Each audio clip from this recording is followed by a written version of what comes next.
तुमचं म्हणणं तरी काय आहे? दादासाहेब, गनिमासने सामील व्हावूया.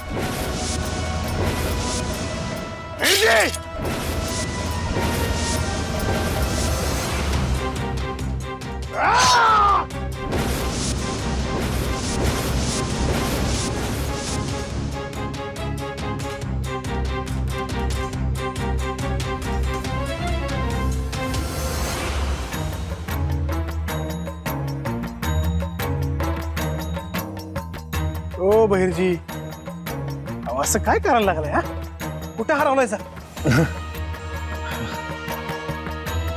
कुठं काय ओग काय पण काय काय नाही. बहिरजी, तुम्हाला काय सांगायचं आहे का? मग इथे जाधवराव होते म्हणून गुमान आहे सका? अहो काय बी नाही दादासाहेब. ओके तुम्ही डोसक्यात वार उठवताय. तुमचा आमचा विश्वास नाही का? बहिरजी, अप.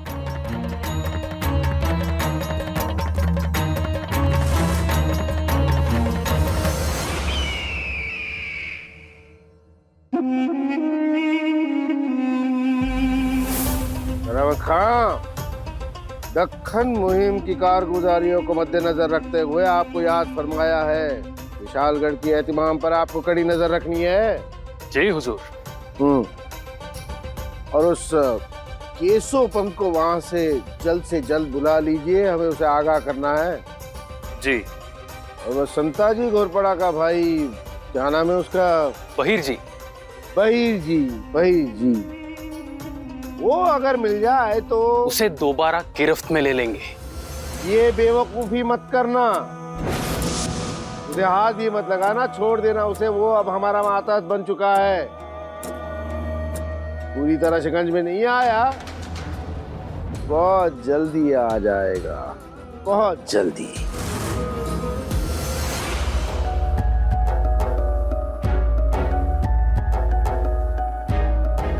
अजून आले कसे नाहीत राजे आणि राणी साहेब? आई जगदंबे, सुखरूप ठेव सारं. तू आता तारासाठी प्रार्थना करणार आहेस की काय?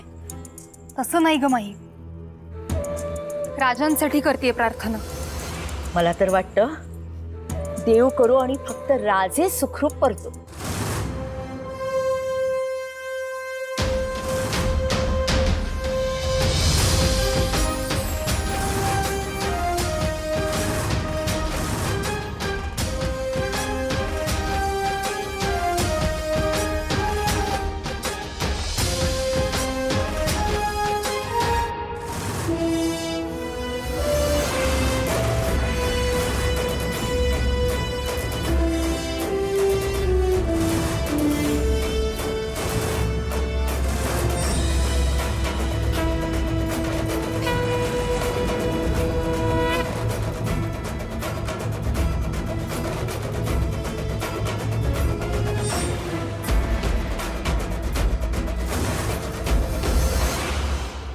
कम वक्त पूरी मुस्तैदी मिट्टी में मिला दी उस ताराबाई ने. सारे सिपाही मारे गए. निठल्ले हैं सबके सब, निठल्ले. दफा हो जाओ.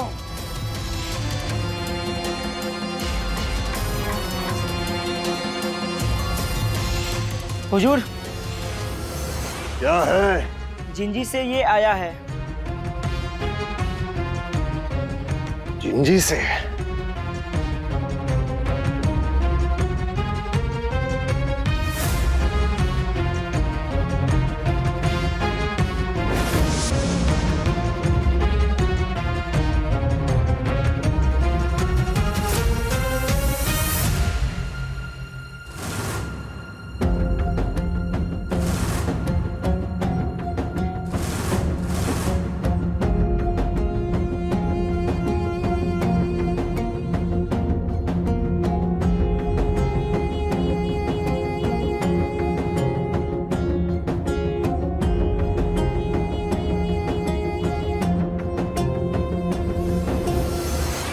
दख्खनचे शेर वीर बहादर जुल्फिकार खान साहेब.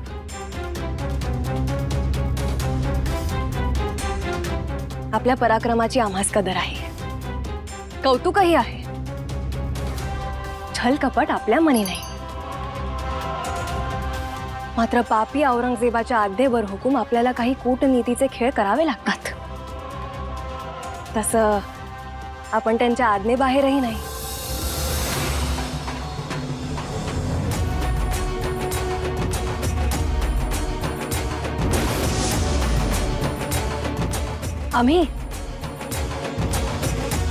आम्ही अशा खेळात पारंगत आहोत. गनिमी काव्याने लढणाऱ्यांना या जाळ्यांची भीती ती काय? आपण पराक्रमी वीर. तिरक्या चालीने जाल तर पराभवच होणार आहे. असे सापळे रचून खोट्या बातम्या पाठवूनही मातीच खाल्ली याची खंत आहे आम्हाला. असो, खलितासोबत एक ताईतही पाठवलंय.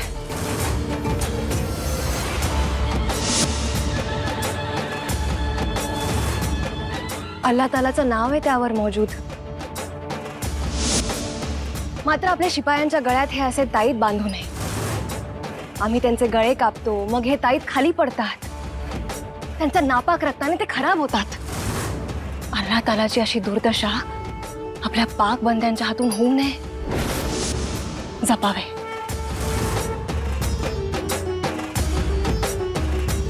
आपल्याशी स्नेह आहे. तो असाच वृद्धिंगत होत राहील. तारा राणी.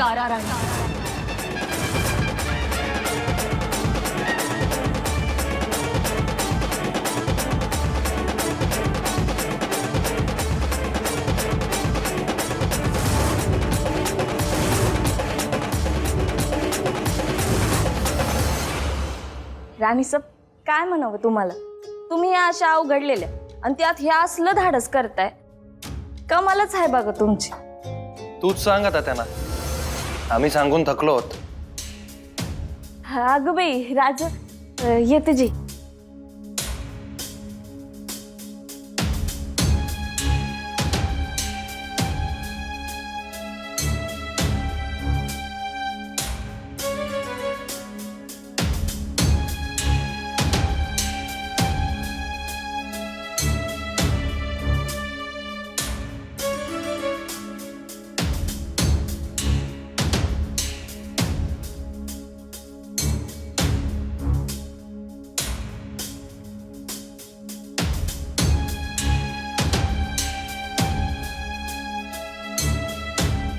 राजे, आपली काळजी कळते आम्हाला,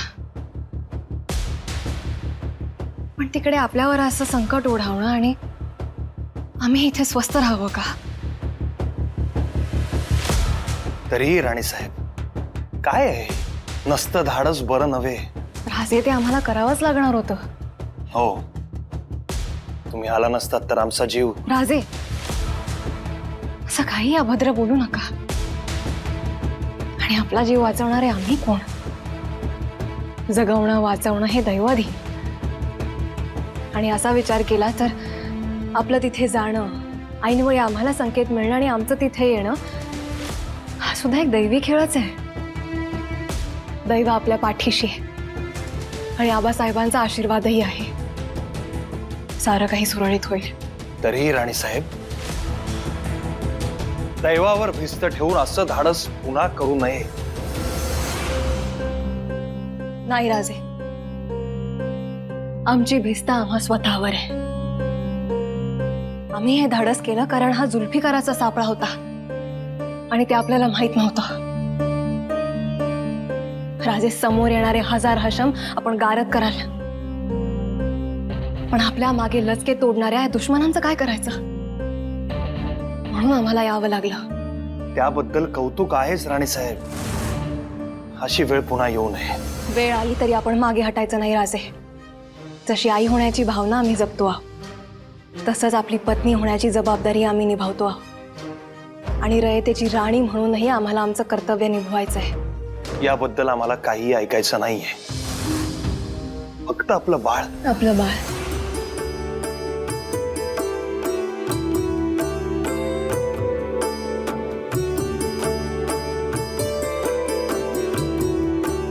आपलं बाळ ऐकतंय त्याची दाद, किती काळजीपूर्वक त्याची चौकशी करतायत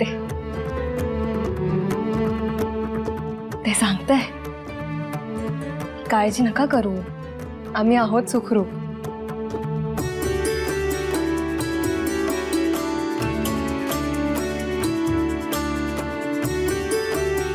फक्त त्याच्या वडिलांनी त्यांच्या स्वतःच्या तब्येतीची काळजी घ्यावी.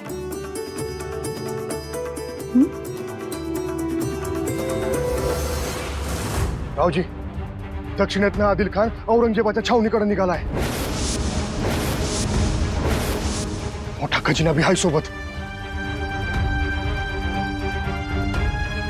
खजिना औरंगजेबाकडं? वय, तिथनं तो देशभरातल्या मुघली छावण्यांकडे वाटला जाणार आहे.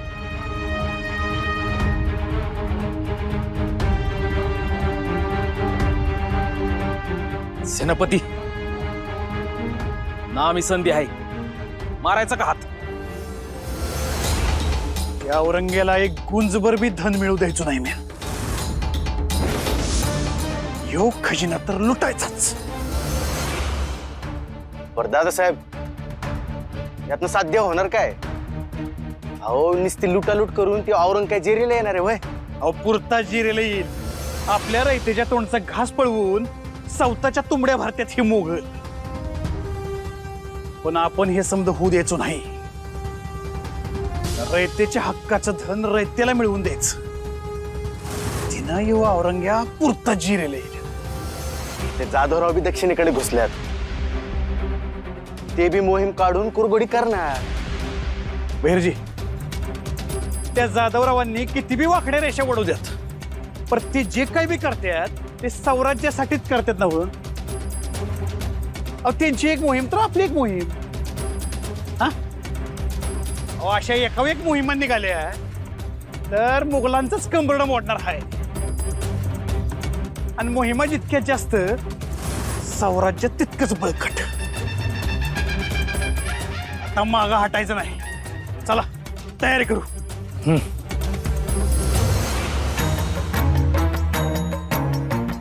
रियासतदार बन के चैन से जीना है या मर जाना है, ये आप तय कीजिए.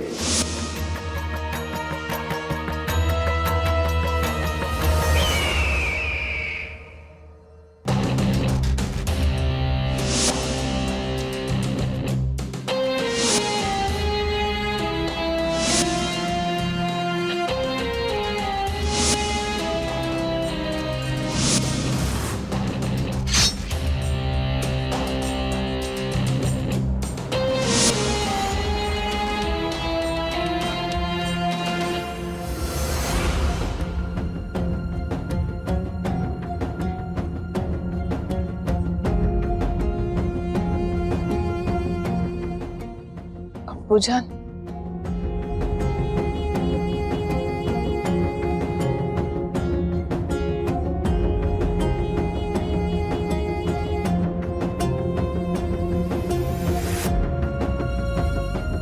आप अभी भी उस रंज में डूबी हैं शहजादी? गुजरे पलों को समेटकर मौजूदा लम्हों को बर्बाद नहीं किया जाता. हम अभी भी शहजादा कामबख्श को उसकी जोरू के समय सजाए मौत फरमा सकते हैं. यह हमारा फर्ज है. आप अपनी ख्वाहिश बयां करें, हम खत्म कर देंगे दोनों को. उन्हें मारकर हमें क्या मिलेगा अब्बू जान? हमारा बीता हुआ कल जो हमसे हमारा सब कुछ छीन कर ले गया, वो वापस तो नहीं आएगा ना? दुरुस्त फरमाया आपने. जो बीत गया सो बीत गया. ये बेहतर हुआ कि इस सब से आपको अच्छी नसीहत मिली. जी अब्बू जान, किस्मत ने एक जोरदार तमाचा मारा है हमारे मुंह पे. इससे बेहतर सबक और क्या होगा? आइंदा अगर मोहब्बत के एहसास भी हमारे दिल में सर उठाए ना, हम उन्हें उसी वक्त कुचल देंगे.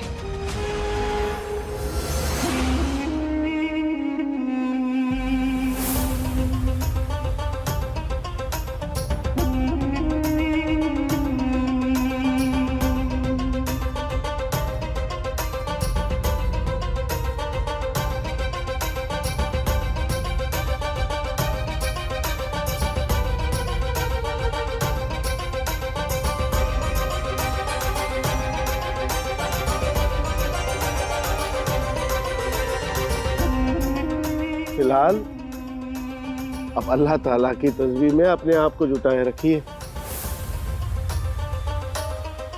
ये शरीयत पढ़िए। आला दर्जे की लुगत के बगैर हयात की बुनियाद मजबूत नहीं होती। आप दरगाह जाइए। जी अब्बू जान।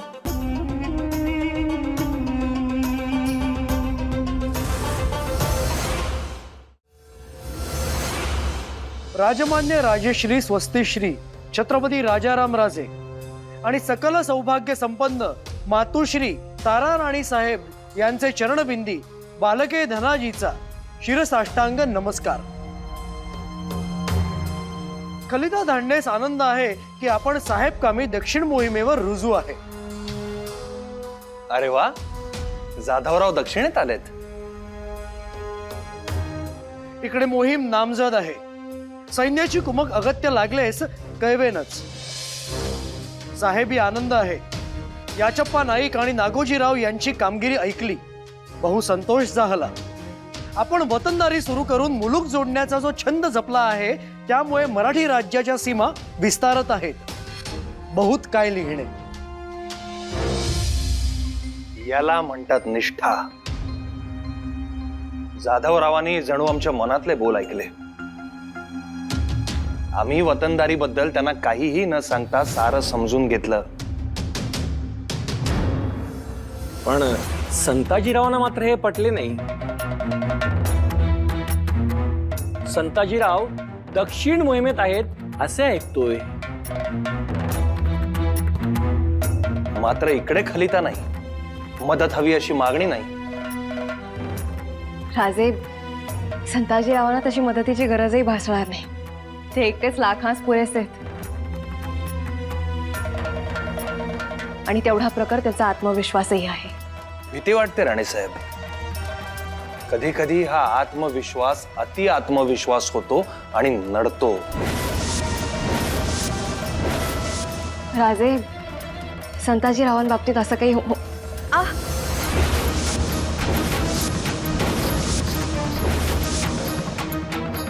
राणीसाहेब,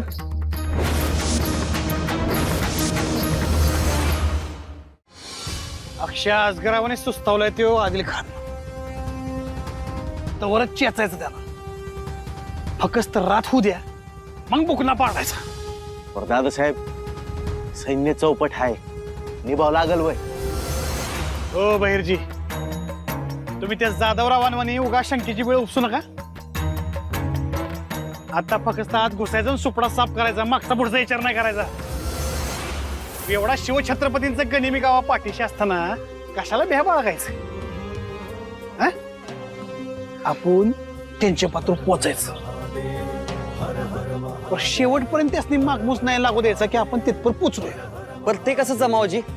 इटोजीसनी बोलवा, तेच सांगतील तुम्हासनी काय करायचं ते। इटोजी, इटोजी, हो काय आज्ञाजी?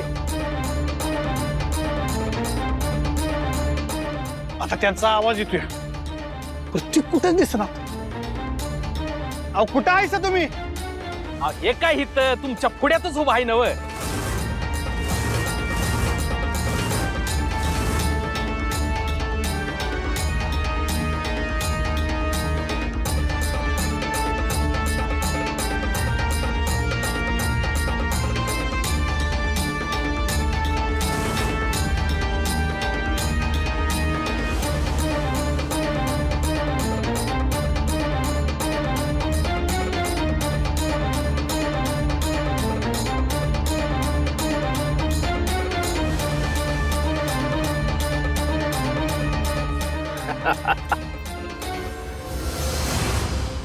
या झुडपातनं आवाज येत होता वय? म्हणजे हे असं जायचं वय आदिल खानाच्या तळावर? अंगाशी यो थोरल्या छत्रपतींचा वारसा आहे गनिमी काव्याचा। शेवट पातूर त्या आदिल खानालाच काय, बापाला सुद्धा मागमूस लागायचं नाही।